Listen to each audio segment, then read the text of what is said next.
ચોટીલા અને મધ્યપ્રદેશમાં જૈન સાધુ સાધ્વીના અકસ્માતમાં મોતને લઈને જૈન સમુદાયમાં આક્રોશ. સુરતમાં મૌન રેલી. સાધુ સાધ્વીના રક્ષણ માટે કાયદો બનાવી જવાબદારો સામે કડક કાર્યવાહીની માંગ. પીએમ મોદી ગુજરાત અને સંઘ પ્રદેશના પ્રવાસે આવે તેવી શક્યતા. 5મી જૂને સુરત અને 6ઠી જૂને દમણનો પ્રધાનમંત્રીનો સૂચિત પ્રવાસ. દમણમાં એરપોર્ટનું કરશે લોકાર્પણ.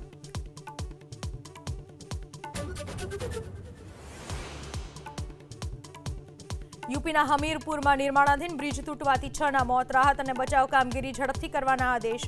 સીએમ યોગીએ વ્યક્ત કર્યું દુઃખ.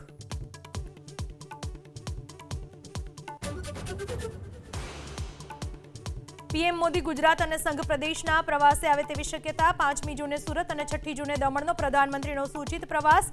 દમણમાં એરપોર્ટનું કરશે લોકાર્પણ.